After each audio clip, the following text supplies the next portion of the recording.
Hello, everybody, and welcome into the Couch GMs podcast. I'm your host, George Kerth, with the two other Pep Boys, Tyler Snyder. Heyo. And Cody Roadcap. How's it going, everybody? Just so you know, that's not a sponsor. We're not sponsored by the Pep Boys yet. If they want to reach out, feel free. But if this is your first time tuning in to the Couch GMs, welcome. Just a little background about us. We're three best friends who met in college. We love talking football and fantasy. So we put a show together for some entertainment and advice for you guys. Absolutely. You can expect some weekly breakdowns and predictions of every matchup of the week. You can expect some fantasy advice. Feel free to reach out to us if you ever need some fantasy advice. Some bold predictions that we will almost surely get wrong, trust me. And we're just going to have some fun talking football. And where you can reach out to us to get that fantasy advice, talk some trash, whatever you'd want to do, will be on Facebook, Twitter, and Instagram at the Couch GMs. That's also where we post our weekly picks and punishments, which my mouth is still burning from. I had to eat a spicy pickle because I lost last week's picks. Tyler won it at 10-4. Cody went 9-5, and I went 8-6. Absolutely, guys, and we've been seeing your punishment ideas on social media. Keep them coming. We love doing them, so keep reaching out and keep telling us what you think we should do as our punishment for next week. But luckily, there's no punishment for bold predictions because we are still yet to hit one. Last week, I had the Chargers and the Jacksonville Jags have the highest scoring game. They finished third in scoring, so I was kind of close, but still didn't count. Tyler said the Jets would get shut out for the second straight week, and they almost pulled off a huge upset. And George said the Panthers minus 7.5, and they didn't win either. So still no bold predictions, hopefully this week. Well, let's get into some of the headlines this week. It's a more of a quiet week compared to the weeks prior. But first, we got the big news. Tua will get his first NFL start this week after being named the starter going into their bye week last week. You guys excited to see Tua get some game action? You know, I am. I mean, Tua is definitely an exciting player. He can do a lot, and it's been Tua time since the beginning of the year in my head, but at the same time, I'm still upset to see Ryan Fitzpatrick benched. He was playing so well in the last few weeks that I just don't think he deserved to be benched. So I'm a little bitter about it, but I am excited to see what Tua can do. As the resident lefty on the podcast, I'm excited to finally see a prominent left-handed quarterback in the NFL for the first time since basically Michael Vick is what I'm thinking. So I'm just excited to see that ball spin the opposite way, get some people confused that don't normally watch football. They're like, why is he doing that? That's a little weird. It's going to be fun to see that. But no, really, this kid's electric. I'm excited to see him go out there, hopefully get the Dolphins some more wins, maybe stay in playoff contention, because I think it'd be cool to see them stay up there with being a surprise team they are this year. I agree, but let's give a little credit to left-handed quarterback Kellen Moore of the Dallas Cowboys. He got a few starts. You know, it hasn't been since Michael Vick. Speaking of those Cowboys, they traded Everson Griffin to the Lions this week. Plus, Carlos Dunlap from the Cincinnati Bengals was traded to the Seahawks. The trade deadline is quickly approaching, so you'll probably see a lot more trades over the next couple of days. And at the end of the show, we're going to discuss a few of the trades we like to see happen. But let's react on these trades quick. Do you guys think these are big game changers for any of these teams? Move the needles for you guys? What are your thoughts? Nothing makes more sense than a team that has absolutely no defense trading away some defensive players. You know, the Cowboys, I think this move to me just says that they are giving up. They are just trying to clean house, start fresh, and worry about next season, which, you know, their record, it makes sense, but at the same time, they're still very much in this division. A win over the Eagles this week would put them back into first place. So I'm not really sure why they would make the move, but I guess a change is necessary. So we'll see what it does for them. I think it's more interesting to look at the Lions side of things. Like, they're in a tough division there with the Packers up there, but they've strung off a couple of wins now in a row, and I think they're kind of feeling like they could make a run. After a few weeks ago, we were talking about them firing their coach. So them trading for some pass rush really makes us believe they think they can make a run, and maybe they can. I think Matt Stafford's a little underrated. I still think they have some holes, but they did help themselves out a little bit. Yeah, I think you make some great points. But let's move on from NFL trades and talk some fantasy trades. We have a couple fan questions that were sent in to us this week, and I want to get your guys' opinions on it. The first trade is, would you trade Tyreek Hill for Ezekiel Elliott? Yeah, and to give you guys a little background on this trade, the guy who made the trade is short at running back. He said that most of his running backs are on IR. And his receivers that he has with Tyreek Hill are Julio Jones, Devontae Parker, and Robert Woods. I don't know if you're normally going to see that kind of value out of a Tyreek Hill just because running backs are so valuable. And I mean, if you just look at draft value, I know you can't go off draft value for everything, especially this late in the season, but you're normally not going to be able to trade a second round wide receiver for a top 5 running back every day. I do think Zeke might not be in that top 5 running back category anymore with the Cowboys struggling, but I do still think it's probably a good trade, especially for short at running back, to try to go out there and get Zeke for Tyreek. Yeah, I don't hate the trade either. I do think Zeke's value is dipped a little bit, but I do think, with the third string quarterback, they are going to have to rely on him, and I think you will still see the volume. So if he is good at wide receivers, I would definitely make that trade. And let's move right along to our second trade that was submitted to us. We have Chase Claypool for Melvin Gordon. Again, we have a wide receiver for running back trade. Would you guys make this deal? I think I would rather have the Melvin Gordon side as well, but I think it's interesting to look at this one because Chase Claypool is putting up absolutely bonkers numbers, but we saw Deontay Johnson come back this week, and it just took Chase Claypool's value away, and I don't like that inconsistency, especially because you got to think Deontay Johnson's got to stay on the field at some point, but Melvin Gordon's not as valuable as he was earlier in the season with Phillip Lindsay starting eating some carries there, but I still think I would take Melvin Gordon in it. You hear that, everybody? Beware of the bonkers numbers. Those bonkers numbers. But George, correct me if I'm wrong. This one did come in from a guy that's in a keeper league, correct? Correct. Yes, that is true. So you got to think there's a little bit more value for Chase Claypool. He was drafted in the middle rounds, and he can probably be kept for 1 round above his draft value. It'd probably be somewhere around, I think it was 10 or 11, I was told. So that does make it harder to trade away a Chase Claypool. But if he was weak at running back as well, there's a lot of injuries going on his team. So if he needs a running back, I think it's a good idea to take it. Yeah, I'd probably lean on keeping Claypool just because it is a keeper league. And I don't think Juju Smith-Schuster will be back with the Pittsburgh Steelers next week. So I think he'll be more valuable long-term as well. And with that, let's get right into our Week 8 predictions. As a reminder to everybody, we post all of our predictions on our social media channels, Facebook, Twitter, and Instagram at the Couch GMs. So why don't we take a look at Thursday night here to start. We got the Atlanta Falcons traveling to the Carolina Panthers. The Falcons are underdogs by 2.5 points, and we have a chance to see CMC coming back this week. Where are you guys going with this game? Well, I think this might be one of the better Thursday night games of the season. I think there'll be a lot of points scored. I think both teams, if you have any players in fantasy, you're playing them. I personally don't think CMC will be back. I think they hold him out at least one more week. But I think Carolina's going to come out ahead on this game. Atlanta keeps losing. I mean, had it so close. Gurley accidentally still scored when he tried to go down, fell too far forward. I just think this team keeps finding ways to lose, so I'm going to go with Carolina in a shootout.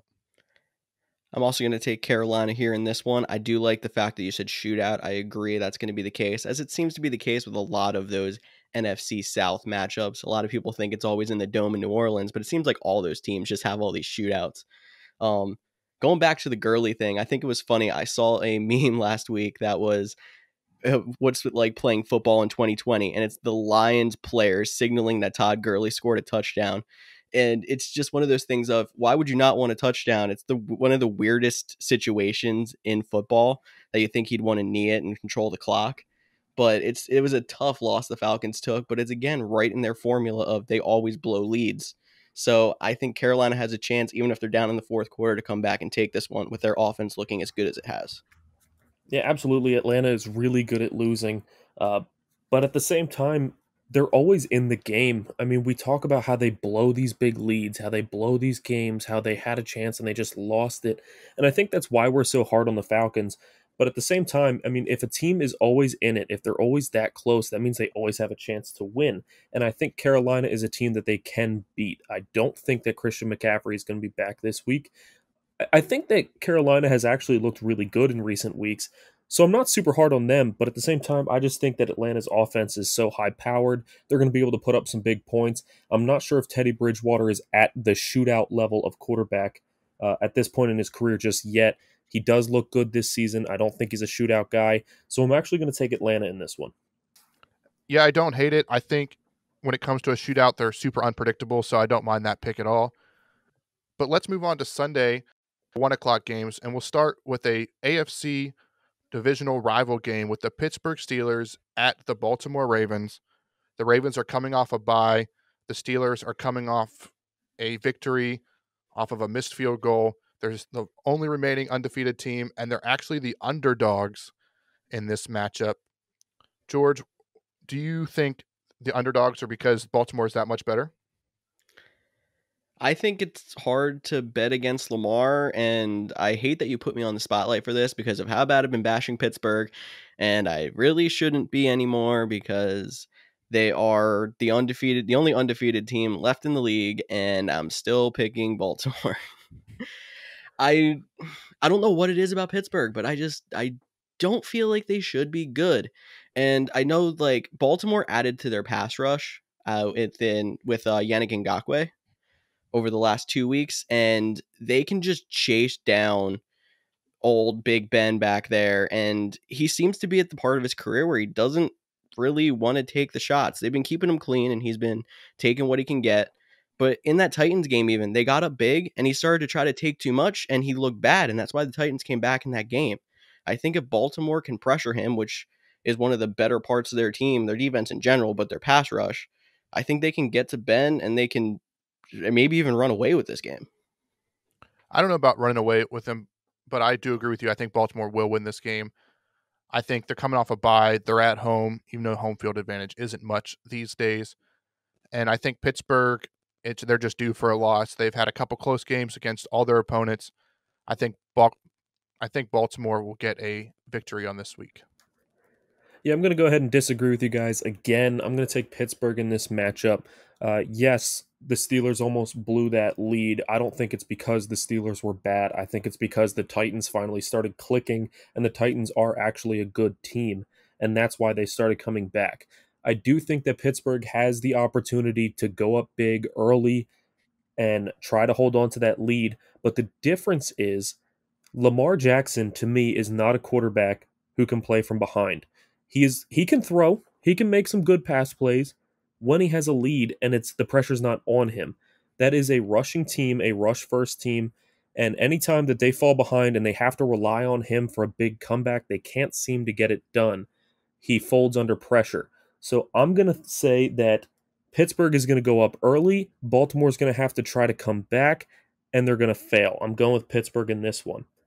But guys, I think the most exciting thing about this matchup isn't Big Ben versus Lamar. I think it's the fact that we are seeing two of the best defenses in the NFL right now facing off against each other. And that's going to make me jump into my bold prediction for the week. I don't think it's going to come in this matchup, but it very well could. My bold prediction, so far the lowest combined total for any game this year is from week 6 when the Dolphins and Jets faced off, and the Dolphins won 24-0. So obviously, the combined total was 24.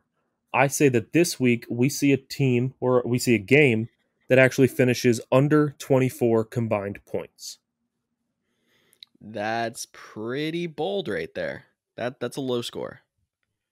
But I actually don't hate it. Like you said, for this matchup in general, I think they're two teams. They're known for their defenses. They're going to battle it out, and points are going to be hard to come by. So I think we might actually have our first bold prediction for this week. But let's not get ahead of ourselves, and we can move on to our next matchup.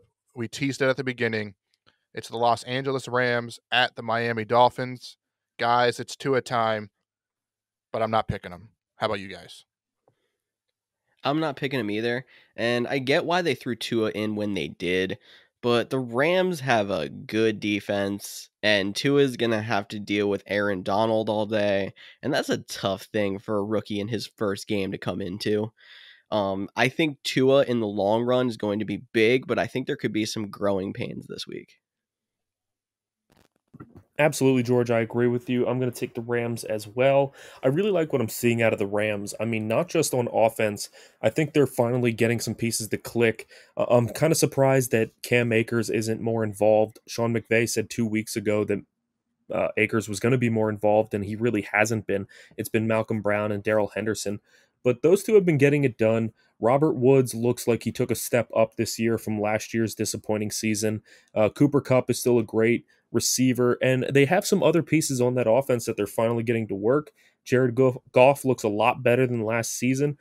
But what I'm really impressed with is that defense. I think the Rams are not getting talked about enough on defense, and I think that they should be in the conversation for top 3 in the league at defense this year. And that's why I'm going to go with the Rams. Anytime you have a defense that stout, they're going to be hard to beat. You make great points again there. But before we move on, let's talk a little fantasy. I know Myles Gaskins, Devontae Parker, even Mike Gesicki, they were all people you felt comfortable playing with Ryan Fitzpatrick there. Maybe it's just this matchup, but how do you feel about them going forward in fantasy with now Tua? Like I had said earlier, I think it might just be the matchup for this week that I don't really like.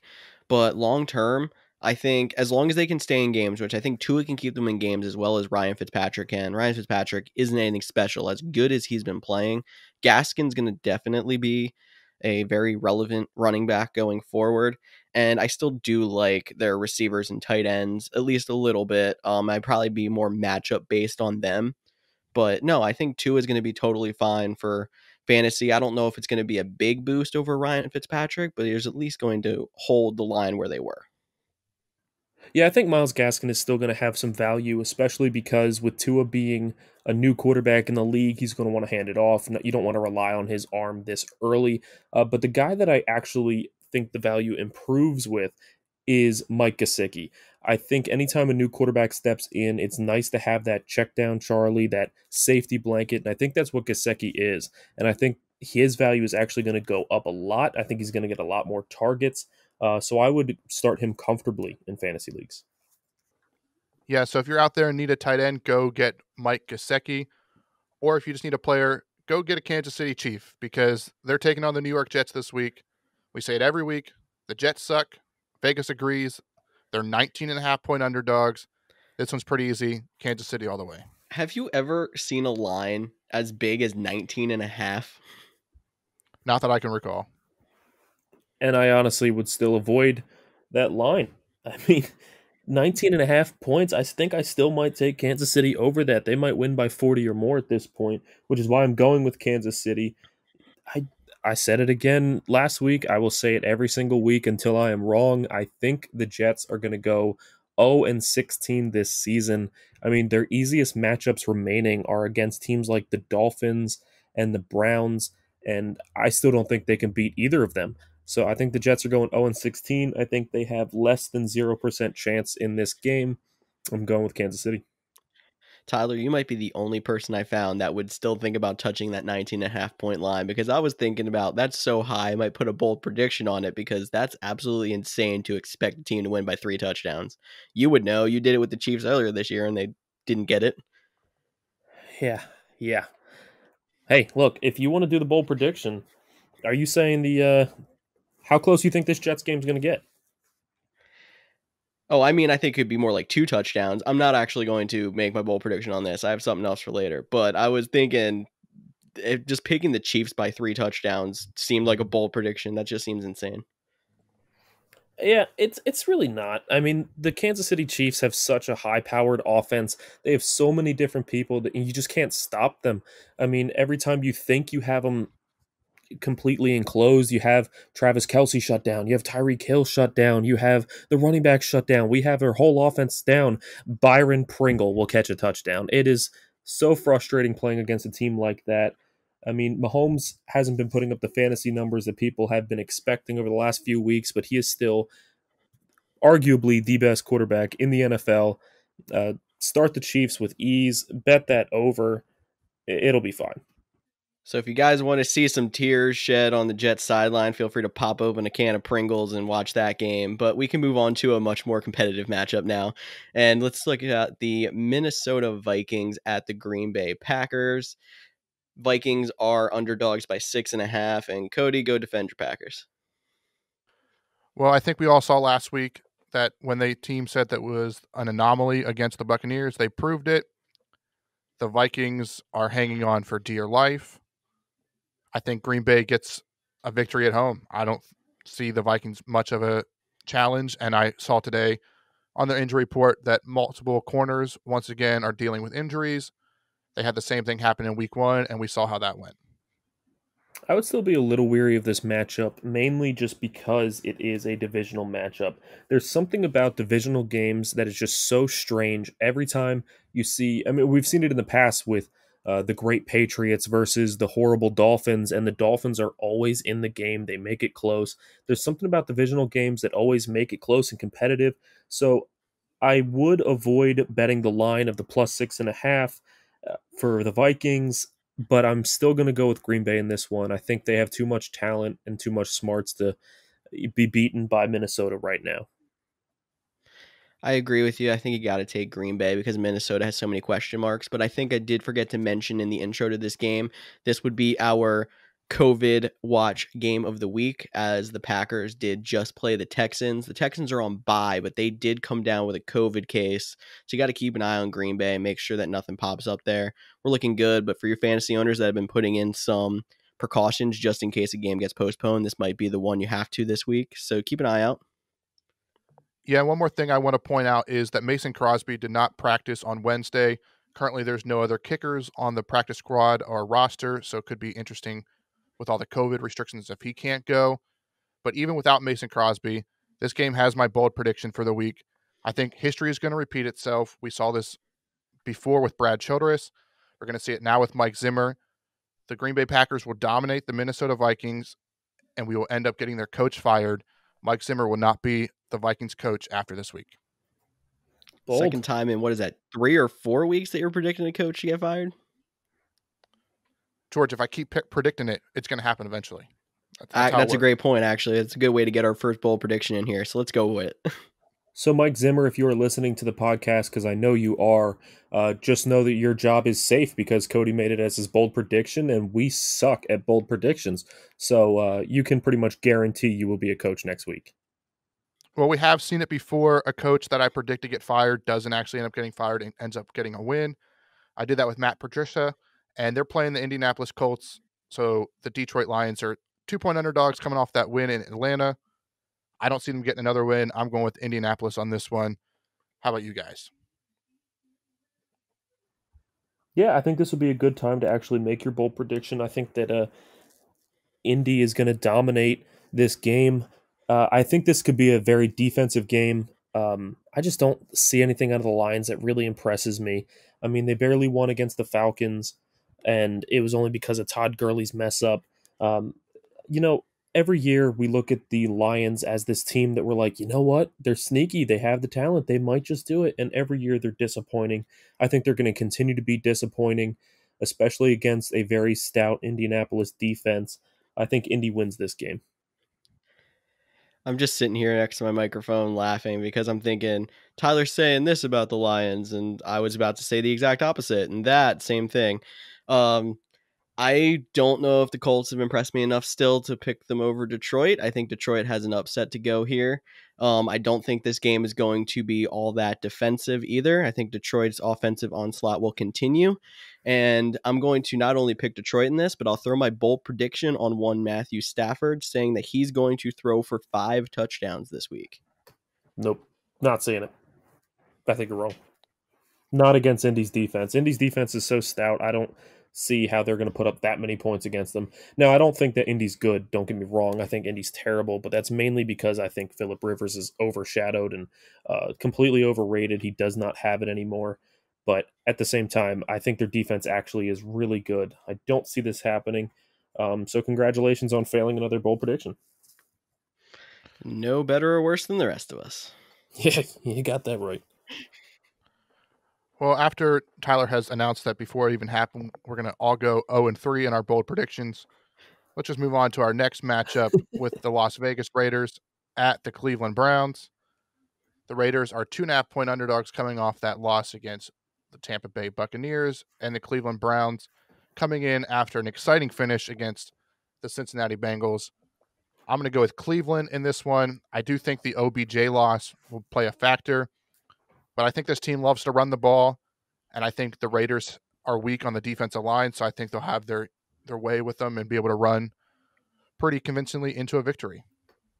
I agree with you, Cody. I'm going to go with Cleveland in this game. I've picked the Raiders to pull off some upsets in the past, but that's because I just expect them to beat the really good teams that you don't expect, and I don't expect them to do great against the mediocre teams. They're just a weird team like that this year, and I think that Cleveland is not highly rated as maybe they should be. So I think that Cleveland is going to handle this game just fine. I think they're going to run all over the Raiders with Kareem Hunt and whoever else is in that backfield now. And I think Cleveland's going to take this one. I'm going to go against you there, Tyler, and I'm just going to say that the media is still hyping up Cleveland as so good, even after the OBJ loss, that I think Vegas is going to come in with a little bit more fire. And Cody, you can go ahead and sound the West Coast team traveling east at 1 o'clock alarm, but I'm going to go with Vegas in this one. I think the OBJ loss was big, and for whatever reason, I'm kind of feeling like Baker Mayfield is still doing his thing where he can only really play with his back against the wall, and he barely beat a division rival who wasn't that good last week. Basically, he started running on adrenaline once OBJ left the game. He was not playing good before that. So I don't know. I'm feeling Vegas in this one. Hey, great point to point out the West Coast, East Coast 1 o'clock games. I missed that for the game earlier. But you mentioned that division rival that the Browns were able to win with the Cincinnati Bengals. And they're our next matchup as they host the Tennessee Titans. Both teams are coming off heartbreaking loss. But the Tennessee Titans look to bounce back as 5.5-point favorites. And we're all taking Tennessee. I know, Tyler, why you're taking Tennessee. So, George, why are you taking them? Cincinnati is definitely an up and coming team, and they got some weapons. I think without Mixon is a little bit of a downer. I still think if Giovanni Bernard is available in any fantasy leagues, he needs to be owned because if Mixon doesn't play, Titans defense isn't exactly the greatest despite their amazing record. So Gio can have another big game like he did last week. But Tennessee is just overall the better team. They find ways to grind games out. Derrick Henry runs over everybody. No one on the Bengals defense scares me, especially after they just trade a defensive line piece. So Tennessee. Yeah, Tennessee's definitely coming off a heartbreaking loss last week. It's frustrating as a fan to see a team have a chance to win the game if they can go to overtime, but you don't even get that chance because your kicker, who already missed about 50 kicks earlier in the season, misses a short field goal. And it's just so frustrating. I've never seen anybody miss this many field goals this early in the season and keep their job. I mean, if I mess up this many times at my job, you better believe I'm getting fired. So I don't know how Steven Gostkowski still has a job. He's definitely moving into this week, and they're going to keep him. They still have faith in him for some reason, but I don't want, as a fan, to be watching my team and seeing that we need a field goal to win the game, and it's only a 30-yarder, and not feel confident about it. I'd rather hand it off to Derrick Henry and hope he gets 20 yards instead of giving it to the kicker. So I would like to see the Titans make a move there. You're totally right about the someone messing up with their job and keeping it so many times. The editor's thinking about kicking you off the podcast because of how many times he had to edit out all of your mistakes. So, Whoa, whoa, whoa. Wow, shots fired from the people in the back. But let's talk about people keeping their jobs, and we'll go with Cam Newton. Cam Newton got benched this week. He hasn't looked good since he's come off the COVID list. The falling apart before our eyes. They get to take on division rival, the Buffalo Bills, who are also on a losing streak. But it doesn't look like we have any faith in the Patriots as we're all taking Buffalo. You guys, is Cam Newton done? I don't know if he's done, but I think there's something to talk about here when it comes to COVID, maybe doing something to some of these players. I'm trying to find some players that had COVID, then you can see if it affected their performance. The only one that I could think of off the top of my head was going to baseball. Scott Kingery for the Philadelphia Phillies got COVID and had the worst year of his career by far. You're looking at Raquel Armstead for the Jaguars, who's going to be out for the season because he got hospitalized with COVID twice. Maybe he's a little bit of a weird case, but maybe there's something to be said about if a player gets COVID, maybe it does something to affect his athleticism a little bit, and maybe Cam's just lagging a little bit. It's hard to tell. He just doesn't look like himself, though, and I don't know if it's that to blame or if it's just defenses have caught up to him this quick, but I think maybe you have to think about it. Cam Newton has been the biggest roller coaster of a player this season. Coming in, we were saying that We don't think he still has it.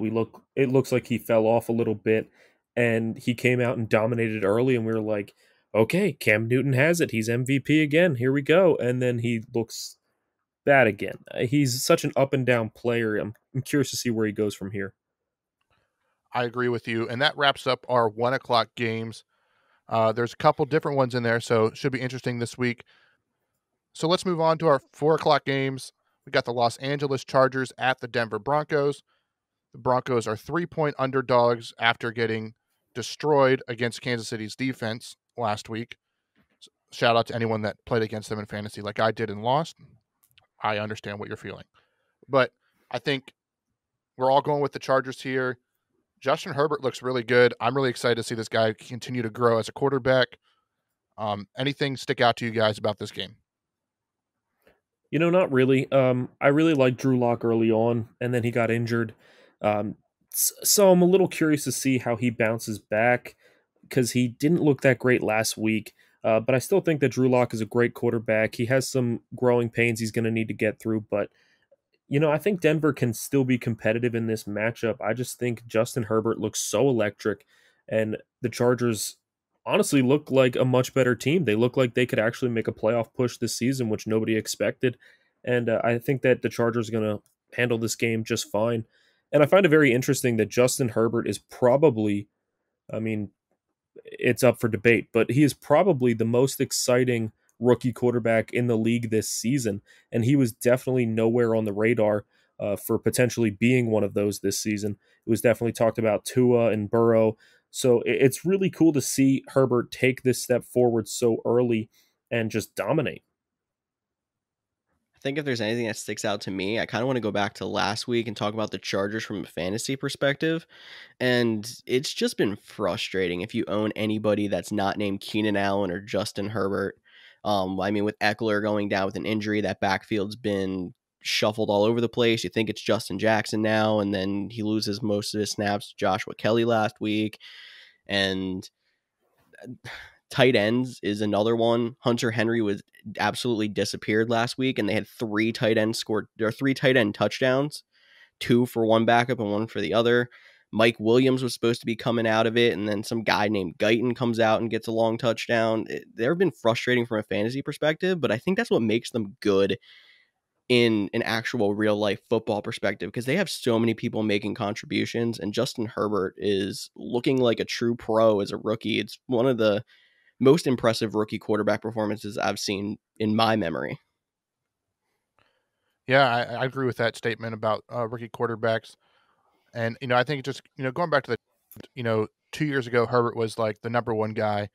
And then he decided to go back to school, and then he fell off. He still played well.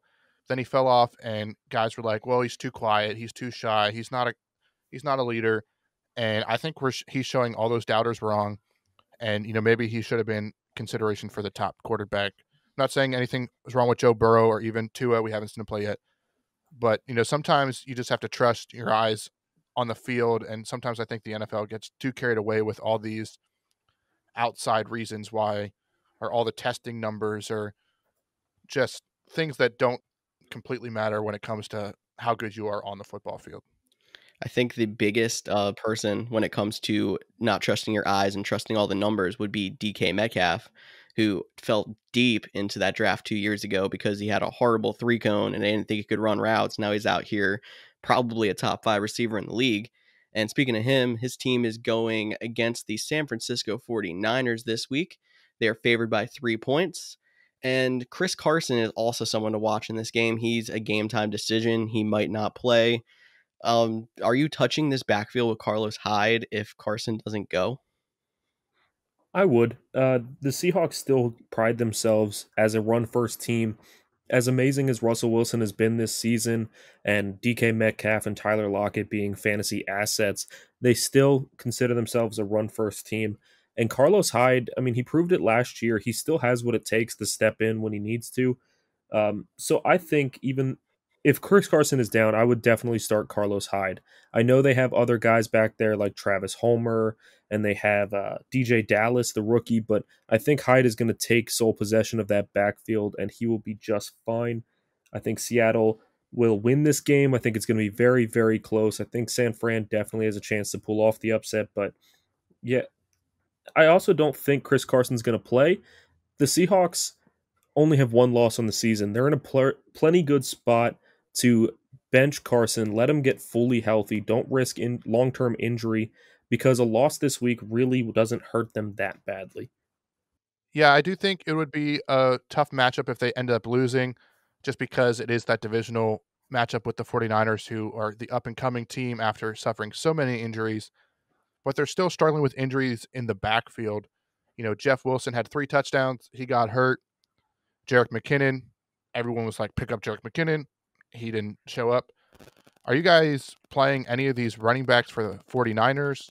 I know there is some thought that Tevin Coleman, he's almost back. If not back this week, it might be next week. But what are your thoughts on the 49ers running back in this matchup?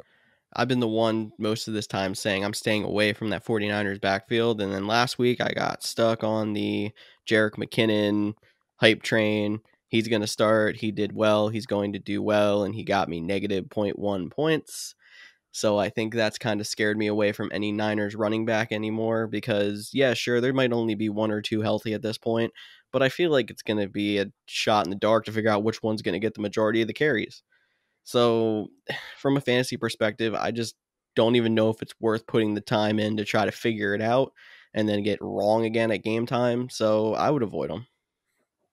Yeah, I mean, I definitely don't like starting any of them, but with the amount of injuries in the league and you still have bye weeks to deal with, and some people are even in deeper leagues, sometimes you don't have the luxury to avoid that backfield. Sometimes you're forced to have to start somebody because you're so thin at running back. So if you have to, I know it's painful after last week, but I still think that Jerick McKinnon is the guy to start. I don't think that rookie JaMychal Hasty is going to step in and take too much of the volume, and I also don't believe that Tevin Coleman will be back just yet. I expect him to be back next week.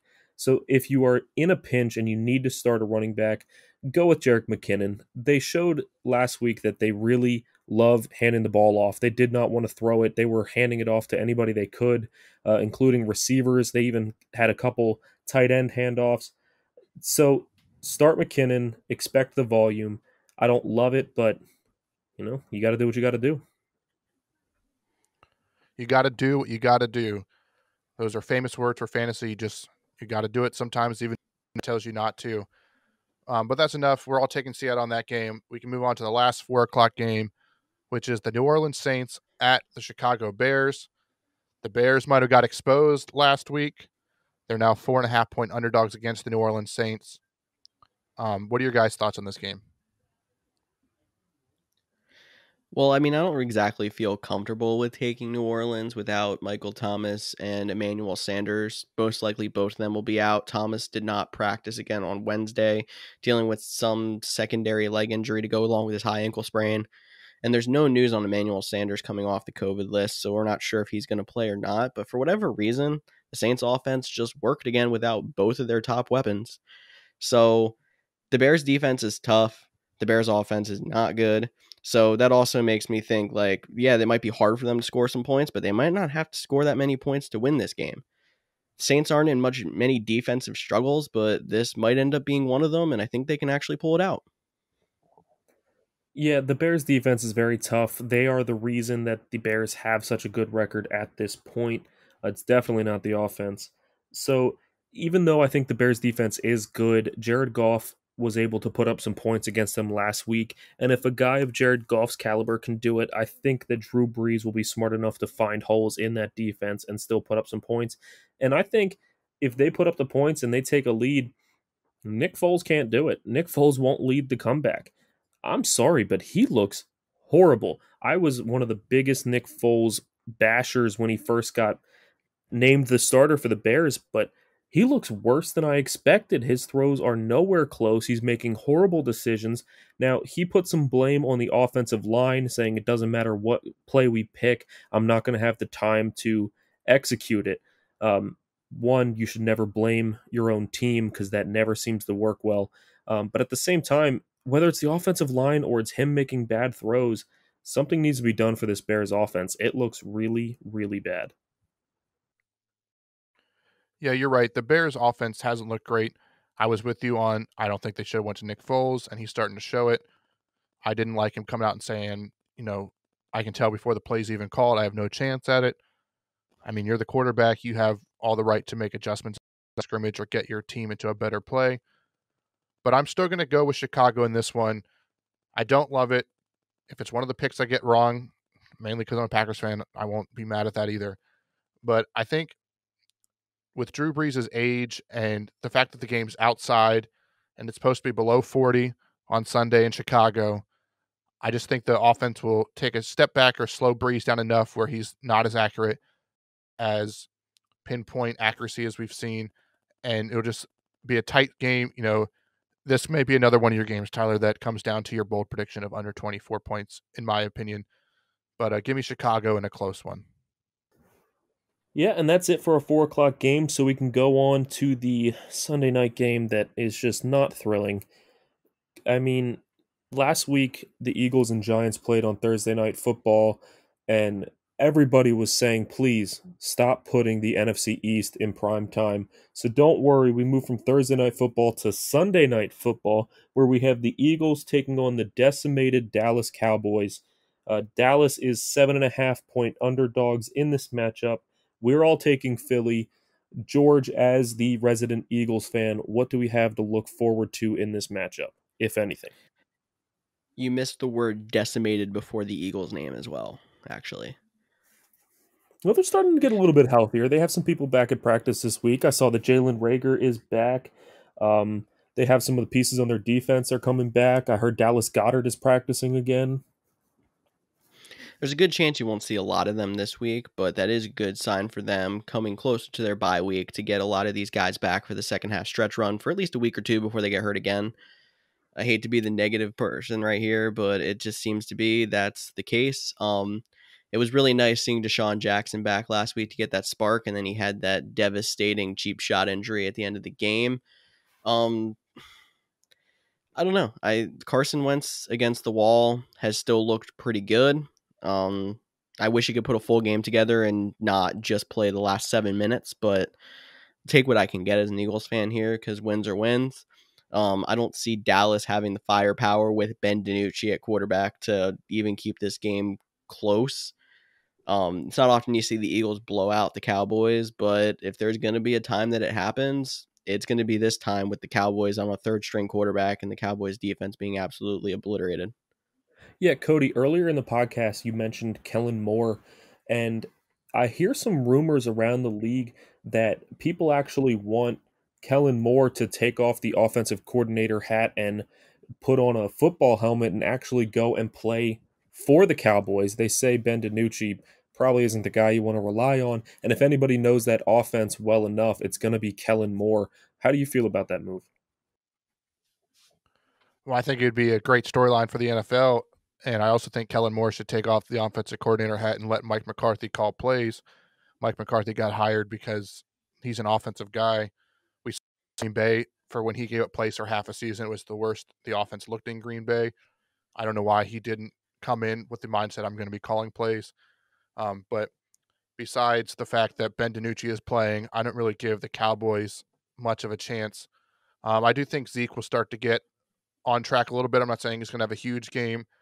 Probably won't have any fumbles. He'll probably see the end zone, so at least put up a decent fantasy number, so have some confidence in that. But, we talked about how we don't like playing the NFC East in prime time.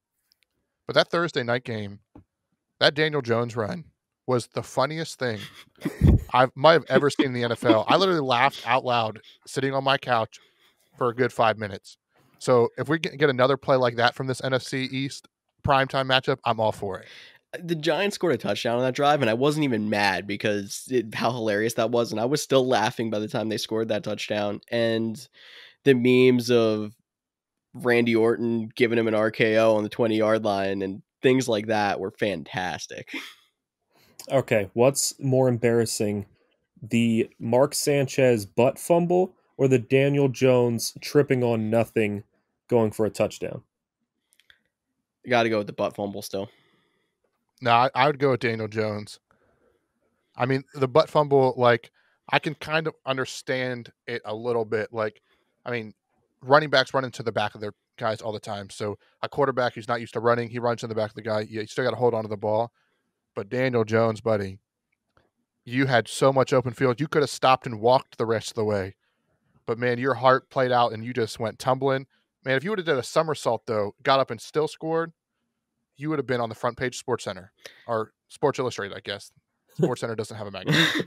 Can we talk for a second, though, about how fast he was running? I mean, he fell because of how fast he was running. He was outrunning all but like one player in the whole entire league this year, according to Next Gen Stats. I didn't think he had that in him. He outran himself. That's what the problem was.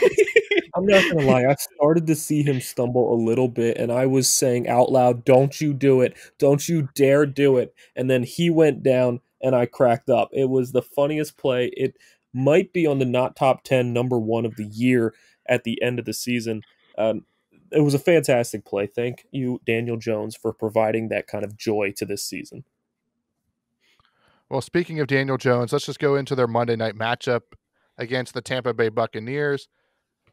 As much as I hate to say it, I didn't think Tampa Bay would be very good coming this season. I thought they were overhyped, but they seem to be proving me wrong. They look good. Brady still looks good for most of the game. He still has a couple questionable throws, but he's making it work down there in Tampa. They signed Antonio Brown. I think Tampa Bay is going to win this game pretty easily. I don't think Antonio Brown is scheduled to play yet, but that offense looks good. Why did all three of the active NFC East teams have to have primetime matchups this week?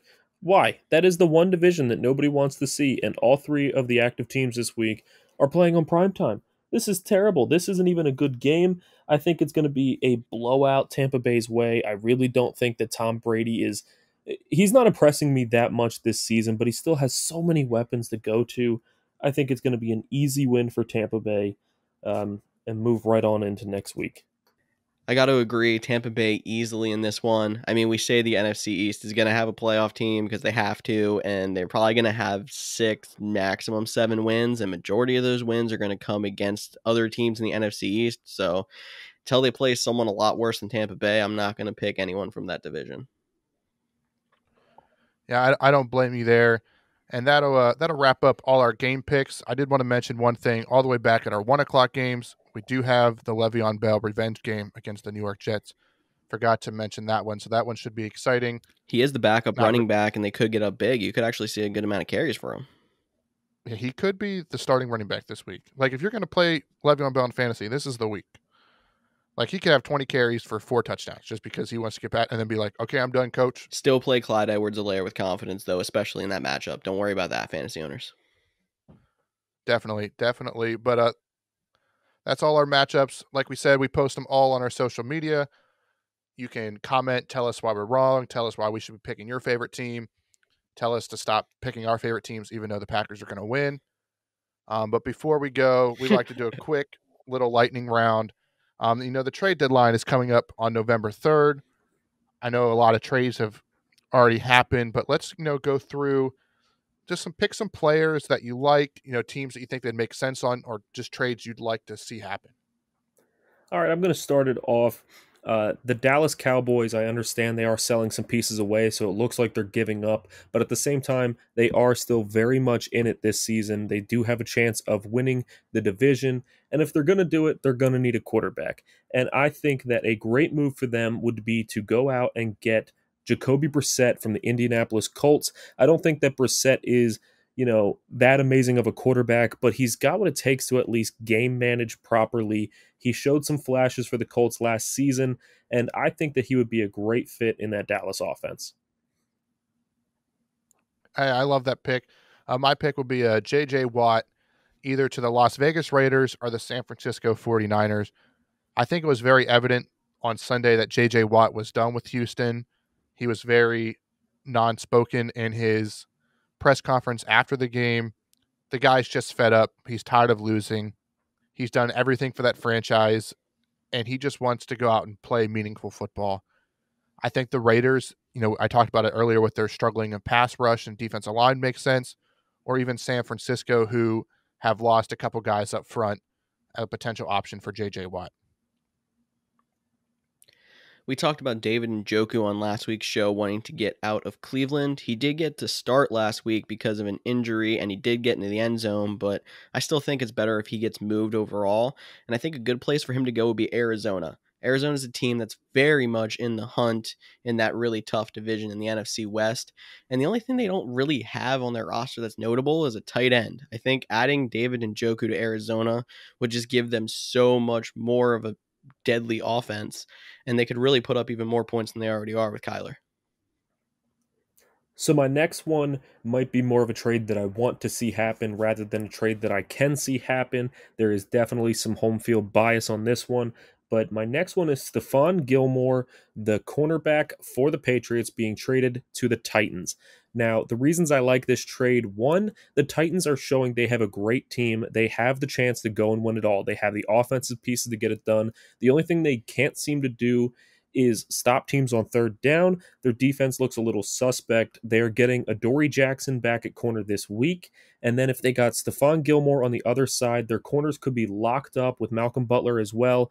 And I think they would be solid on defense. I think it could be the piece they need to go win it all. At the same time, Stephon Gilmore is 30. So even though he is the reigning defensive player of the year, I don't think it would cost much more than a third-round pick to go out and get him, which is definitely worth it for the Titans.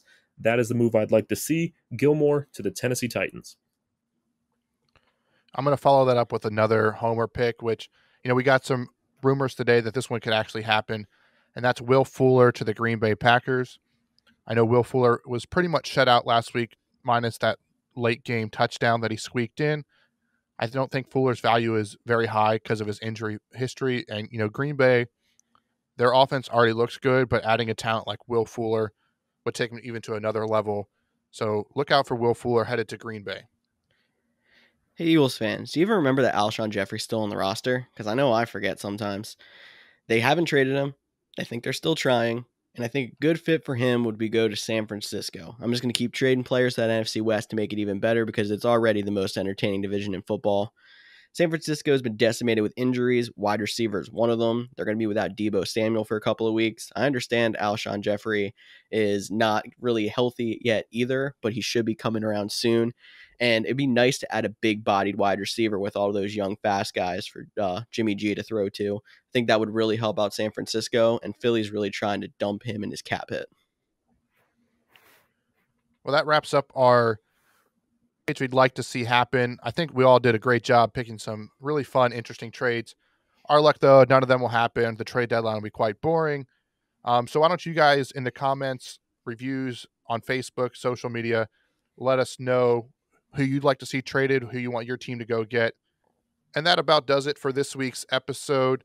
So again, please like us and follow us on all our social medias. Leave a comment, review on our podcast. And we have a lot of fun things, including possibly a special episode next week. So you want to make sure you're subscribed. Yeah, guys, there's a little bit of Couch GMs in all of us, so please just get involved. Ask some questions, tell us your picks, suggest some punishments, even talk some trash. Make this podcast more fun for you and for us by letting your inner Couch GM out and getting involved. Thank you, everybody, for listening into the Couch GMs. For Tyler Snyder and Cody Roadcap, I'm George Kerth, and we will see you all next week.